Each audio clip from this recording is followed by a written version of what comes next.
Greetings, fellow Demon Slayers. This is Taimanin here today with another video. So I'm sure you guys saw the title. So yeah, I'm basically gonna just go into like whether the game is worth it, because I've been seeing so much bad press, like so many bad reviews, so many people knocking it on Steam and all over the place. So for starters, I'm gonna look at it from a new player's perspective. Is it worth it to start as a new player? The game's only 3 months old, so like yeah, any new players are welcome. Like just from that like view alone, like it's not like you're coming into the game like 2 years after it was released and you're behind a whole 2 years of farm. It's only been 3 months. So from a new player's perspective, yeah, it's definitely worth it. And looking at the login bonuses, okay. So everything's the same when you're a new player except the day 7. When you're a new player, instead of getting these super rare tickets here, for your first 4 weeks, you're actually going to get ultra rare tickets. So as someone new, that's great because it's going to get you 4 random pieces of in-game gear to get going, like, and more power to you if it's for the character you pick, that's even better. So that alone is very friendly to people starting out. It gives them like kind of a facelift for their first month. The other thing that they offer is when you do the tutorial, get out of this screen and go to the gacha, they have you do a 1 pull here, and they patched in like after launch I think I said launch, I'm hungry. Anyway, they patched in after launch that when you do your first pull as a new player, you're guaranteed an ultra rare drop. So again, it's random, but at least it's a scripted ultra rare for you. So that's like 5 ultra rares in your first month, like not counting whatever golden paths may be up at the time, because this rewards ultra rares as well as you progress through it, even on the free-to-play line. So you would have 1, 2 ultra rare tickets up for grabs from just being a free-to-play. So overall, yeah, that's great. That's worth it. Next, we're going to look at the achievement screen. So I have most of them done, so like it's really dry for me. But as someone new, you're going to get like such an influx of gems, which are the premium currency, that you're going to be left in a good place as long as you're smart about them. And I've made tons of guides about like gems, and there's tons of information about it now around the web or on my Discord. If you decide to ask there, people will advise you what to do with them. And it's usually good advice. So yeah. The point being, as a new player, your achievements aren't going to be this far progressed, so you're going to have a whole bunch of gems thrown in your face to make things a little bit better for you. Outside of that, since I saw it shifting by, this starter pack is available. Oh man, I can't see the price, but I think it was $5. Because I already got it. But this is like super cheap, right? Like, and again, it comes with an ultra rare, some gems, and some gold. Like, so there's little things in the game to get you started. So overall, like, as a new player, I don't think the game is kind of something you should ignore. If you're looking for like a decent gacha start in 2021, this game will do it for you. Like, it provides waifus. It's friendly once you get going. The game, like all games, is front-loaded, and it will dry up as you play the game longer. But as a new player, you'll definitely get like some nice progression and get some gems to work your account up, whether it be used for buying skins for your character or buying new characters. As far as like starting characters, if we go to the store, you would get 3 characters to choose from in Asagi, Sakura, or Yukikaze. So if one of these is your waifu, great. If they're not, you can pick up Renko or Shiranui for 1,000 gems. And you can pick up Emily or Morisaki for 1,200 gems. Sue isn't available for gems yet, as she just got released for paid players. But come the 18th, assume she will be 1,200 gems as well, just like Morisaki and Emily. But with your starter gems, like, again, like, you'll be able to easily grab at least 1 other character and still be comfortable. So yeah, It's worth starting. The game is still young, so there's not really like, there's no reason to feel totally behind. Now, is it worth sticking with? Now, this is from the perspective of someone. I have 492 hours of playtime. That's not just to showboast, it's just to say that I've played the game a lot. I've played it since day one. So, I personally think the game is worth it. And the reason being is it doesn't really demand much from you.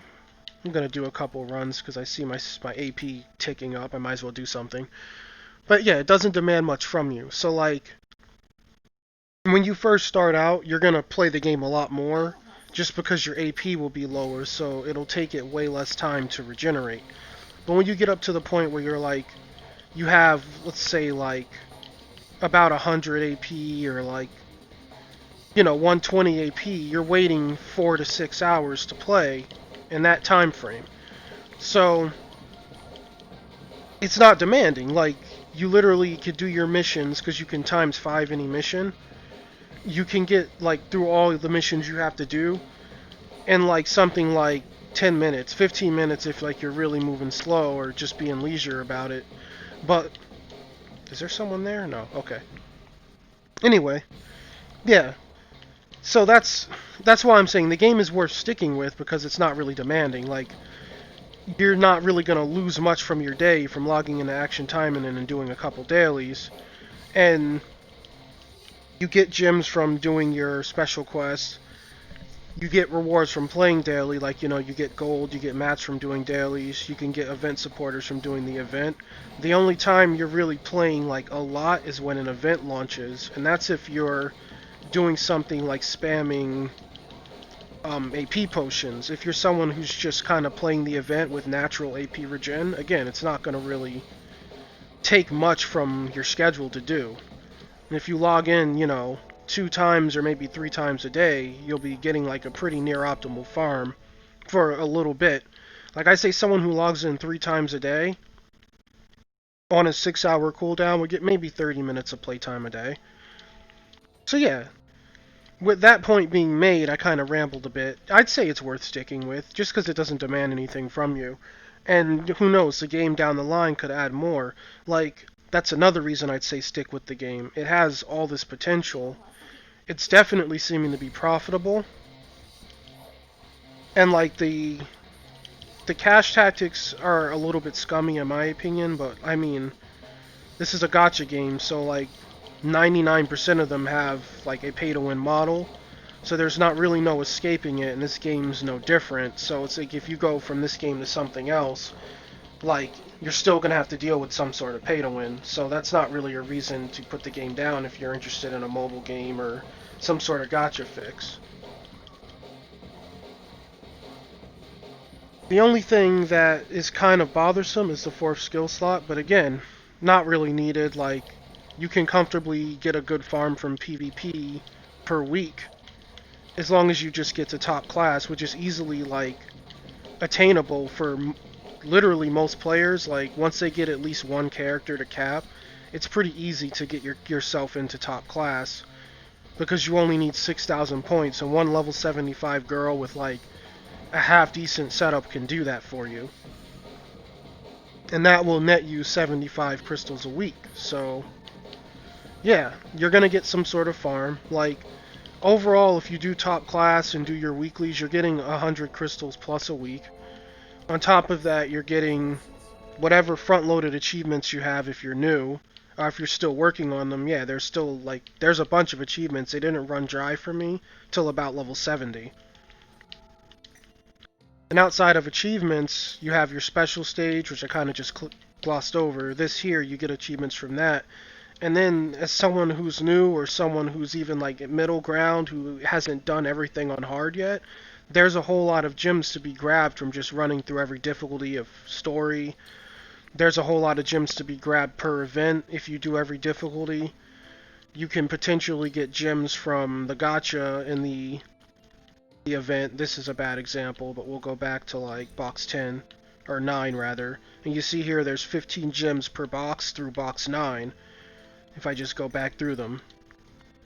So that's 135 gems right there. So yeah, like the game overall, like it pays out, like it gives you stuff to be able to do things.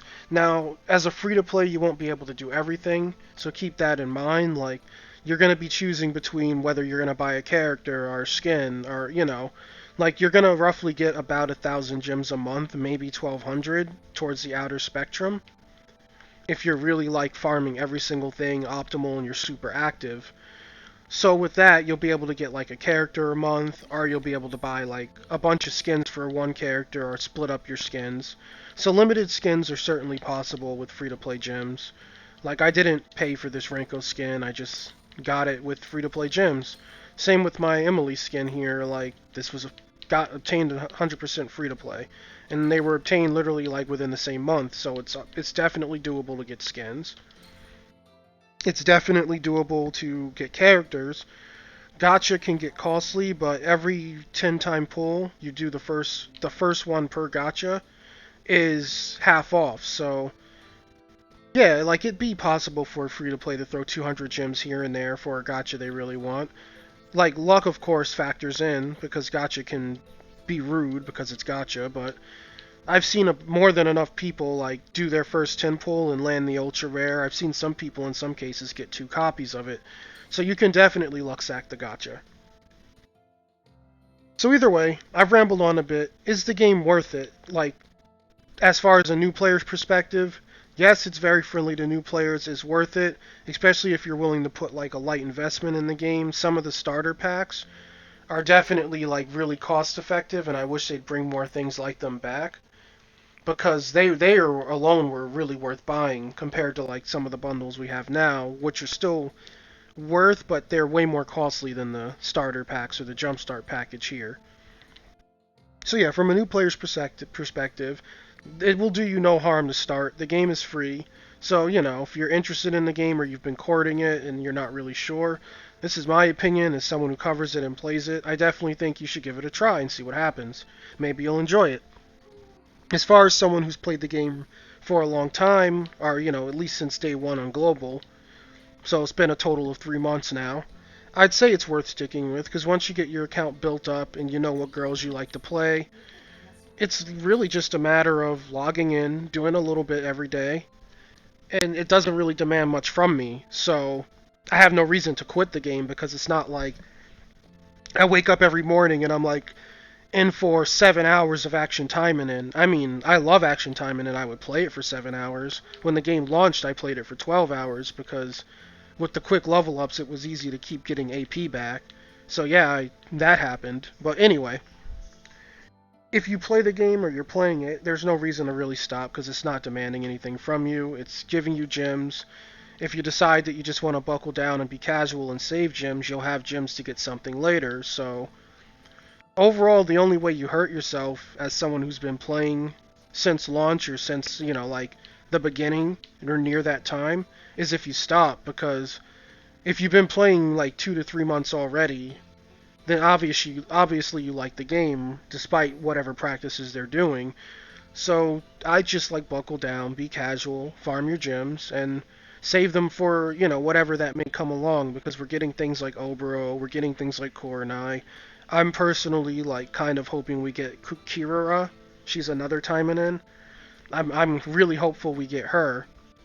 And I'd love to see Mari playable too, so that's kind of like what I'm doing. I'm just kind of like quietly hoarding my gems and biding my time until something I really want comes along. And the only way that formula will be ruined is if I just flat out stop the game tomorrow, which I won't. So yeah, it's worth playing, it's worth sticking with. It's not demanding. You'll get gems, like at 1,000 gems a month, like if you farm for 2 to 3 months, you're gonna have about 4K gems. So yeah, that's something. That's a lot of gems. That's 100 pulls in a gacha. That's a character and like some pulls in her gacha. Like literally, so it does add up over time. And coming from a game like Honkai, it takes me about 2 months to farm pity, which is 100 pulls. And that game. So action timing and taking like between, 2 to 3 months, maybe even 4 if you're really leisurely about it, is fine because most gachas take about that long to hit pity. So yeah, I don't know. I just wanted to get the information out there. Like, it's not really meant to be a game review. I just wanted to talk about the benefits to starting since the game is still young, and I wanted to talk about the benefits to sticking with it. One major benefit that I neglected to mention, which I'll do real fast, is that the game does have potential. They have all the potential in the world to add more game modes, so even if the game's feeling stagnant, again, like, you don't want to be asked out. Like, you don't want to stop the game for 6 months, come back, realize like you have only 1,000 gems and you can't really get anything that may be up at the time. And then the new game modes are like, out, but you kind of fell behind because maybe they raised the character level cap or anything, anything could happen in 6 months in a gacha games that changes the gameplay. Like in literally 3 months we had a fourth skill slot added in this heavy package, which I can't seem to find. Well, screw that package. But yeah, having a fourth skill slot added in 3 months, like, kind of proves my point. Anything could change, any mode could be added, any gameplay alterations can happen. So, it's better to stick with the game or at least keep your ear to the ground if you give a damn about it. Yeah, so with that, that'll end the video. If you all find it helpful or informative, please like and subscribe, as it really does help me out. I notice I'm getting near 1,000 subscribers, and I really do appreciate all the support. Like, I'll keep making you guys content, because it's neat to see the channel growing so fast, and it's neat to see, like, all the views I have been getting. Like, for someone who literally started from nothing in October, this channel is really kind of bumped up pretty quickly, so I appreciate it, guys. Anyway, I'll leave you guys with that. You all have a great rest of your day. May you have good luck in your gotchas in the arena. And take care. I'll catch you guys tomorrow.